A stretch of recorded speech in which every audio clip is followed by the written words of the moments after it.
बहुत समय पहले की बात है। एक छोटे से गांव में सोमू नाम का एक गरीब किसान रहता था। सोमू का घर एक पुराना और गहरे तालाब के बिल्कुल किनारे था। सोमू के पास थोड़ी सी जमीन थी, लेकिन वो बहुत प्यारा और ईमानदार था।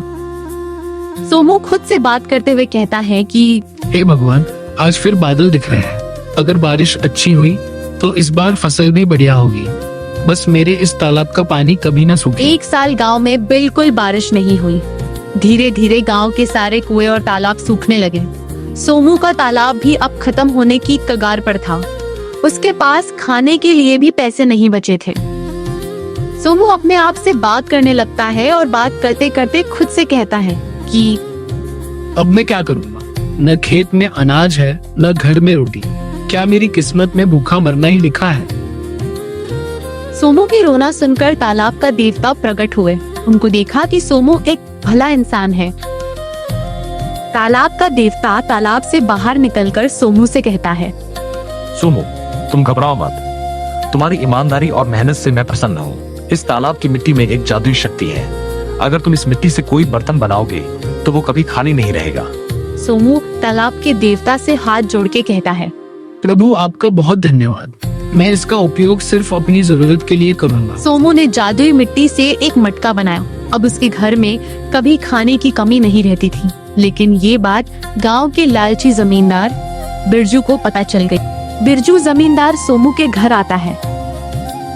बिरजू सोमू के घर आता है और सोमू से कहता है कि क्यों सोमू, सुना है तुम्हारे पास कोई जादुई मटका है? चलो चुपचाप वो मुझे दे दो, वरना मैं तुम्हारी जमीन हड़प लूंगा।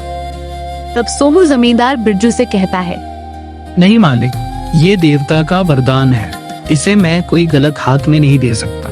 लालची बिरजू ने सोचा कि अगर एक मटका इतना दे सकता है तो सारी मिट्टी कितनी देगी। उसने तालाब को पूरा खोद डाला। तालाब का देवता फिर से प्रकट होता है। लालची बिरजू, तुमने प्रकृति का अपमान किया है। ये तालाब सिर्फ उनके लिए है जो इसकी इज्जत करते हैं। अब से तुम्हारे पास जो भी धन है वो मिट्टी बन जाएगी। बिरजू हाथ जोड़ के तालाब के देवता से माफी मांगते हुए कहते हैं, नहीं, मुझे माफ कर दीजिए। मैं सब समझ गया हूँ। आप तो दयालु हैं। मेरे जैसे मूर्ख को माफ कर दीजिए। दोबारा ऐसी गलती कभी नहीं करूंगा। सब लालच छोड़ दूंगा और एक अच्छा इंसान बनूंगा। बिरजू को उसकी गलती की सजा मिली। सोमू ने अपनी ईमानदारी से पूरे गांव की मदद की और तालाब की रक्षा की। गांव में फिर से खुशहाली छा गई।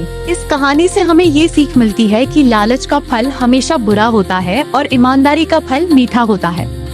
अगर आपको हमारी ये कहानी वीडियो तालाब का देवता और ईमानदार सोमू की कहानी पसंद आई हो तो हमारे चैनल कार्टून मास्टर YT को जरूर सब्सक्राइब करें। और वीडियो कैसा लगा हमें कमेंट करके बताएं। और हमें अगला कौन सा स्टोरी वीडियो बनाना चाहिए टॉपिक पर भी कमेंट कर सकते हैं।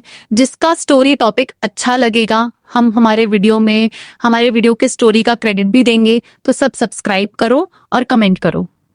धन्यवाद।